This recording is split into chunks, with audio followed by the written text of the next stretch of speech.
Andres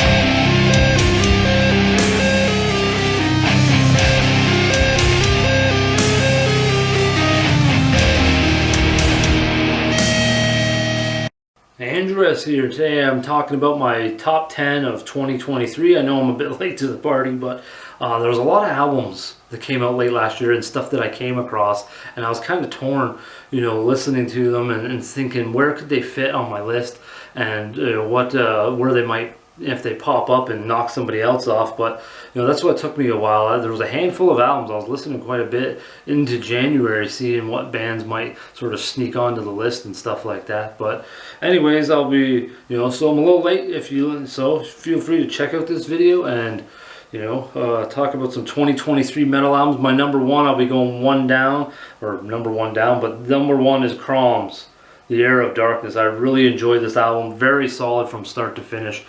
Some really great atmosphere and emotion. There's a great balance of emotion, atmosphere, and wicked energy. Great guitar work, awesome drums. Walter's vocals are also kick-ass. I really like what he does, and once again he nailed out another great album. I love all of Crom's work.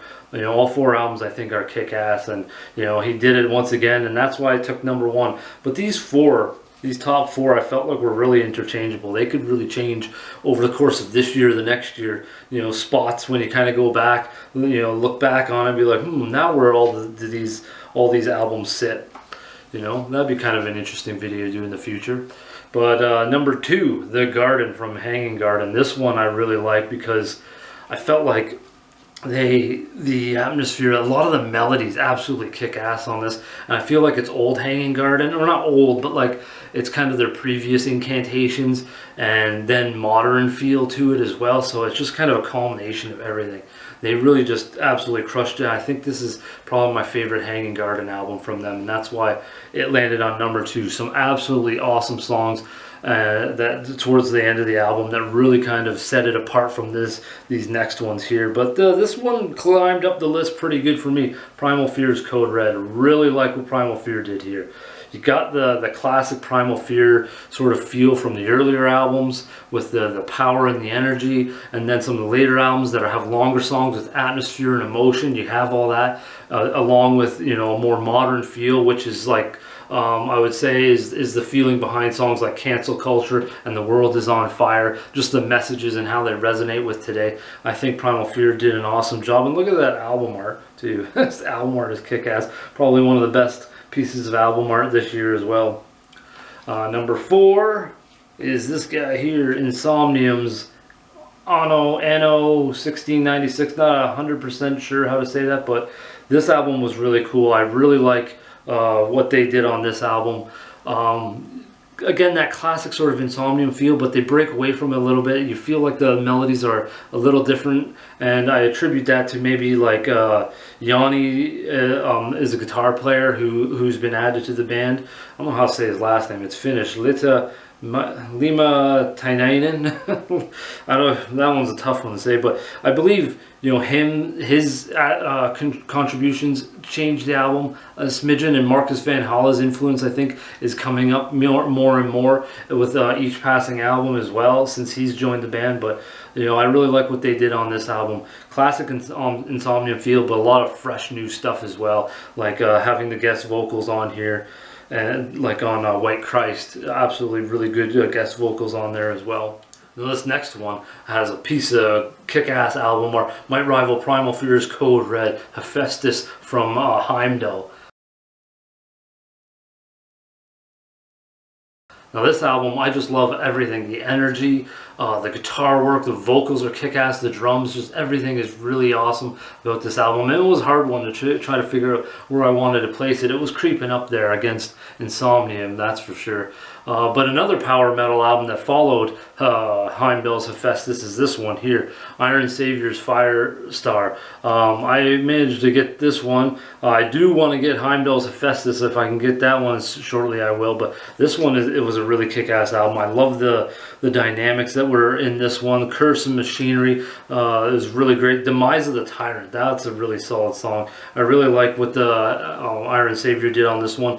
A lot of emotion and atmosphere in specific songs. songs as well to kind of change things up from the more driven, heavier power metal stuff. But yeah, this is really, I love these layouts too that they do. Some of them might be simple and stuff, but they just look nice too.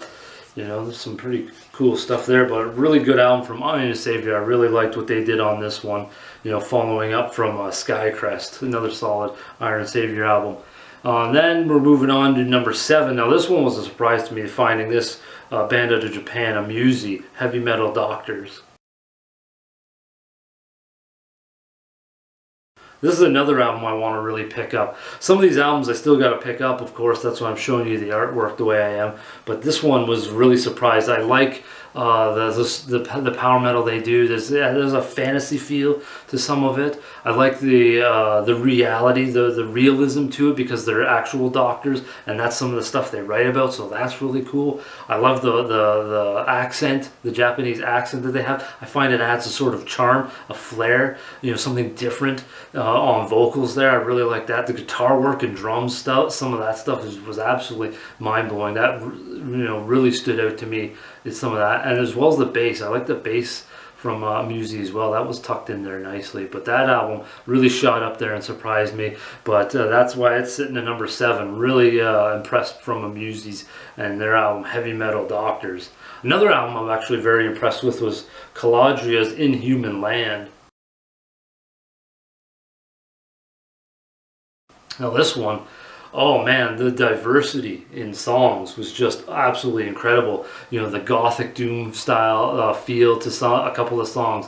The just plain, you know, traditional doom that's kind of felt like a throwback to My Dying Bride. The funeral doom feel. There's just so much to really soak up on this album. I really like the vocals as well. The dynamic from Agatha. She just absolutely did a great job vocals wise. She, you know, brought so much to the emotion side of things in that, and I think Caladria did a really great job on Inhuman Land. I really, you know, got absorbed by, again, another album that could really, the more I listened to it, the more it could just kind of keep climbing up the list. I really thought they nailed it, one out of the ballpark with that one. Now this next one at number 9 is Anubis Gates Interference.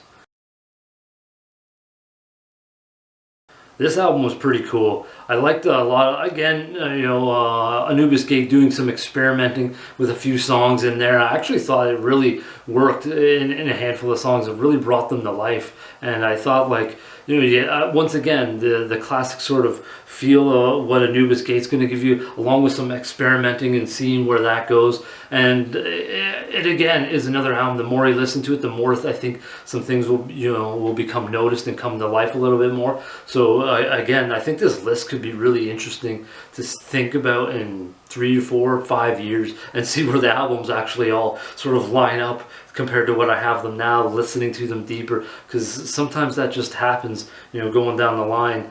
You know, I should actually do that for a video.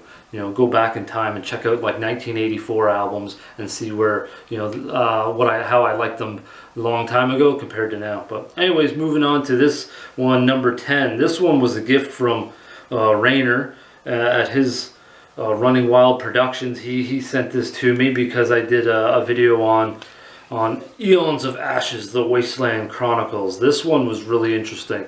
This one really climbed on my list because I love the depth to it. I love the experimentation. As you can see, they have all these chapters. Some of these are just sort of atmospheric, emotional pieces that segue into the songs, and I thought they're kind of nice intros to some of the songs and really kind of elevated them and gave you this sort of horror feeling and kind of added to the story as well.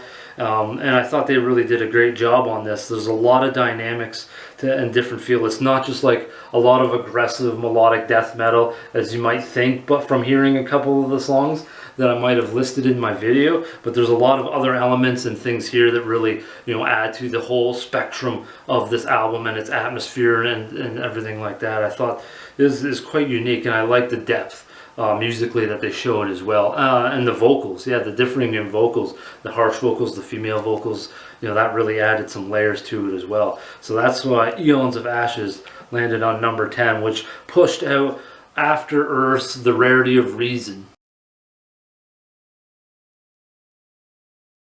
You know, they just got pushed out of the top 10 by these guys, so they're just down in my honorable mentions. So I guess that's essentially 11. But they, you know, after Earth's album, The Rarity of Reason, pushed out a couple of others that were kind of squeaking up there. But I really like this album.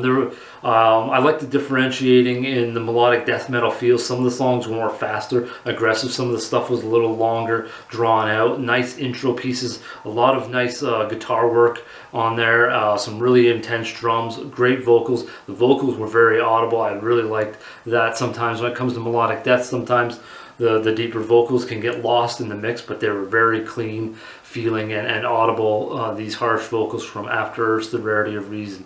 So that's my top 10 plus honorable mention. Tell me what you think of it, if it's totally crazy and you've never heard of some of these and how they on there, and you know, and what your list might contain. Feel free to put down that down in the comments. But like I said, these lists I think are forever changing. You know, and this is just kind of how I feel after listening to everything through late December into January. You know, hopefully I get my 2024 top 10 out earlier than I did this year. Yeah, whatever. I didn't even land out. But anyways, 2024 is already shaping up to be wicked. I've already heard announcements from all kinds of bands about next year. Judas Priest, Evergrey, you know, a couple of my favorites already on there. I was like, oh man, some great announcements. So next year might be even harder than this year. So, you know, that should be pretty fun to try to listen to. I'm looking forward to it. And I hope you guys find some great metal. Feel free to let me know about some great metal you found.